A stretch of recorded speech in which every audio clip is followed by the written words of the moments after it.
ସୁପ୍ରଭାତମ୍। ମୁଁ ପ୍ରବାସିନୀ ମିଶ୍ର, ଆଚାର୍ଯ୍ୟା ସରସ୍ୱତୀ ଶିଶୁ ବିଦ୍ୟା ମନ୍ଦିର ଦୀପଶିଖା। ଆଜି ଷଷ୍ଠ ଶ୍ରେଣୀ ସାହିତ୍ୟ କ୍ଳାସକୁ ତୁମମାନଙ୍କୁ ସ୍ୱାଗତ ଓ ଅଭିନନ୍ଦନ।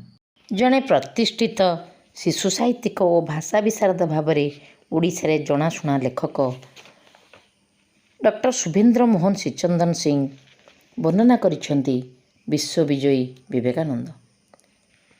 ସ୍ୱାମୀ ବିବେକାନନ୍ଦ 1863 ମସିହା ଜାନୁଆରୀ 12 ତାରିଖରେ ଜନ୍ମଗ୍ରହଣ କରିଥିଲେ। ପିଲାଦିନର ନାମ ଥିଲା ନରେନ୍ଦ୍ର ଓ ସାଙ୍ଗମାନେ ଡାକୁଥିଲେ ନରେନ। ପରବର୍ତ୍ତୀ ସମୟରେ ତାଙ୍କର ନାଁ ହୋଇଥିଲା ବିବେକାନନ୍ଦ। ପିଲାବେଳୁ ତାଙ୍କର ବିଚିତ୍ର ଆଚରଣ ସବୁ ଥିଲା। ଛାତ୍ର ଭାବରେ ଜଣେ ବିଚକ୍ଷଣ ଥିଲେ। ଅତି ସହଜରେ ପାଠ ସବୁ ମନେ ରହିଯାଏ। ପାଠ୍ୟପୁସ୍ତକ ବ୍ୟତୀତ ବିଭିନ୍ନ ବିଷୟରେ ଲେଖାଯାଇଥିବା ପୁସ୍ତକ ସବୁକୁ ସେ ପଢ଼ି ପକାଉଥିଲେ। ଗୋଟିଏ ଘଟଣାରୁ ଜଣାପଡ଼େ, ପିଲାବେଳେ ସେ ଗୋଟିଏ ପୁସ୍ତକାଳୟକୁ ପ୍ରତିଦିନ ପାଠ ପଢ଼ିବା ପାଇଁ ଯାଉଥିଲେ। ପ୍ରତ୍ୟେକ ଦିନ ଗୋଟିଏ ମୋଟା ବହି ଆଣି ସେ ପଢ଼ନ୍ତି ଓ ସେ ବହିଟି ରଖନ୍ତି। ତା ପରଦିନ ଆଉ ଗୋଟିଏ ବହି ଆଣି ପଢ଼ନ୍ତି। ପୁସ୍ତକାଳୟ ଦାୟିତ୍ୱରେ ଥିବା ବ୍ୟକ୍ତି ଜଣକ ଦିନେ ତାଙ୍କ ପାଖକୁ ଯାଇ କହିଲେ, ଆରେ ବାବୁ, ତୁମେ ସବୁଦିନ ଗୋଟିଏ ବହି କ'ଣ ପଢ଼ୁଛ? କିଛି ମନେ ରଖିପାରୁଛ? ଏବଂ ତାଙ୍କ ହାତରୁ ସେ ବହିଟି ନେଇଥିଲେ ଓ ତାଙ୍କୁ ପ୍ରଶ୍ନ ପରେ ପ୍ରଶ୍ନ ପଚାରି ଯାଇଥିଲେ। ସେ ଯେଉଁ ପୃଷ୍ଠାରୁ ପ୍ରଶ୍ନ ପଚାରୁଥିଲେ, ବିବେକାନନ୍ଦ ଅତି ନିର୍ଭୁଲ ଭାବରେ ପ୍ରତ୍ୟେକ ପ୍ରଶ୍ନର ଉତ୍ତର ଦେଉଥିଲେ। ସେଠାରେ ଥିବା ସମସ୍ତେ ଏହା ତାଙ୍କର ବିଚକ୍ଷଣ ବୁଦ୍ଧିକୁ ଦେଖି ଓ ପ୍ରଶ୍ନ ଉତ୍ତର ଦେବା ଦେଖି ଆଶ୍ଚର୍ଯ୍ୟଚକିତ ହୋଇଯାଇଥିଲେ। ଏହିଭଳି ବୟସ ବଢ଼ିବା ସଙ୍ଗେ ସଙ୍ଗେ ସେ ଅଧିକ ଚିନ୍ତାଶୀଳ ହୋଇଥିଲେ ଓ ଅନେକ ପ୍ରଶ୍ନ ମଧ୍ୟ ତାଙ୍କ ମନରେ ଦେଖାଦେଇଥିଲା।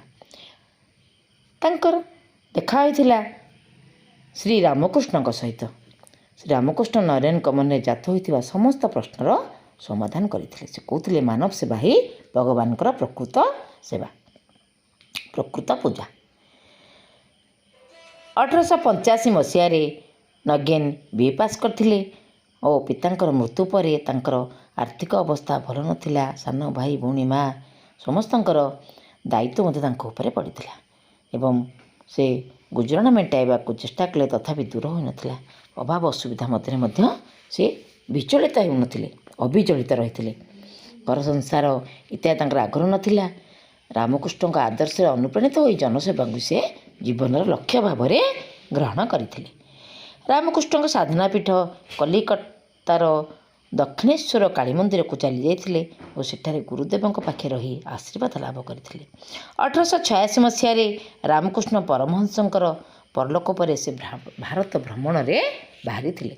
ସେ ଯେଉଁ ସ୍ଥାନକୁ ଗଲେ ସେଠାରେ ଧର୍ମ ଓ ଈଶ୍ୱରଙ୍କ ସମ୍ପର୍କରେ ପାଣ୍ଡିତ୍ୟପୂର୍ଣ୍ଣ ଭାଷଣମାନ ଦେଇଥିଲେ।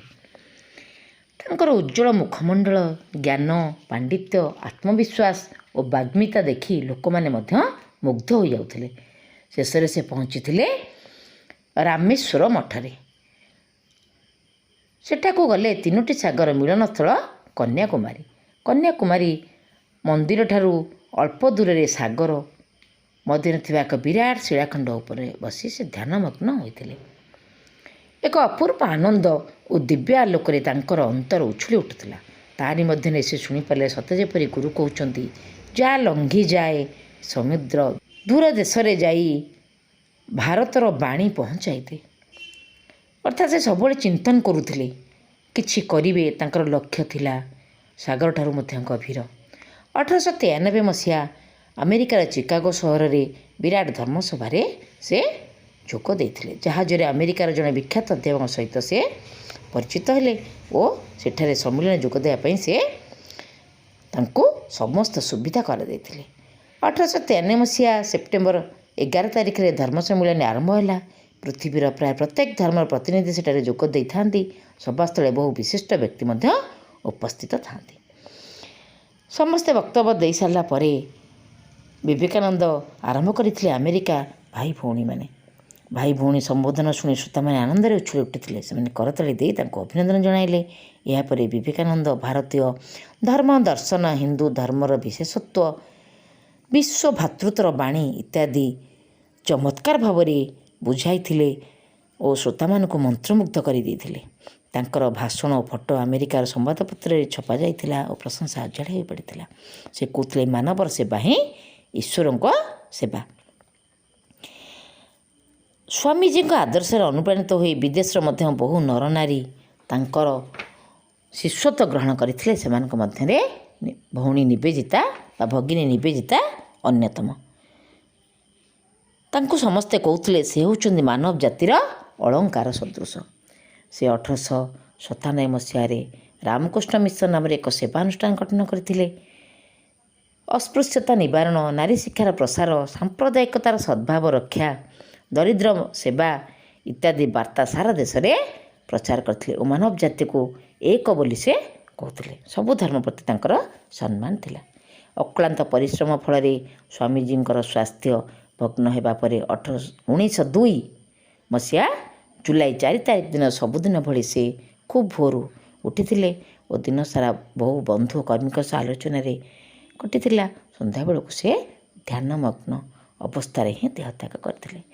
ଏକାଧାରରେ ସେ ଥିଲେ ଦେଶପ୍ରେମୀ, ବିଶ୍ୱପ୍ରେମୀ ଓ ମାନବପ୍ରେମୀ ଗୁରୁ।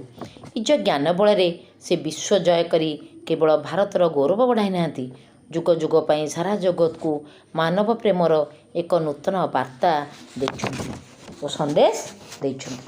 ତେଣୁ ସେ ହେଉଛନ୍ତି ମାନବ ଜାତିର ଅଳଙ୍କାର ସଦୃଶ। ବାସ୍ତବରେ ସ୍ୱାମୀ ବିବେକାନନ୍ଦ ଥିଲେ ମାନବ ଜାତିର ଅଳଙ୍କାର। ଧନ୍ୟବାଦ। ପିଲାମାନେ, ଆଜି ଆମେ ବିଷୟଟି ପଢ଼ିଲେ ତାକୁ 2 ଥର ପାଠ କରିବା ଏବଂ ମୁଁ କିଛି ପ୍ରଶ୍ନ ଦେଉଛି ଲେଖିବା। ପ୍ରଶ୍ନ ନମ୍ବର 1, ବିଲେ କଦଳୀ ବାଡ଼ିରେ ବସିବାର କାରଣ କ'ଣ? 2, ବିଲେ ଏପରି ନାଁ କାହିଁକି ଦିଆଯାଇଥିଲା? 3, ରାମକୃଷ୍ଣ ନରେନଙ୍କୁ କ'ଣ ବୁଝାଇ ଦେଇଥିଲେ? 4, ନରେନ ନିଜ ପରିବାରର ଦାୟିତ୍ୱ କିପରି ସମ୍ଭାଳିଥିଲେ? 5, ନରେନ ନିଜ ଜୀବନର ଲକ୍ଷ୍ୟକୁ କିପରି ଗ୍ରହଣ କଲେ?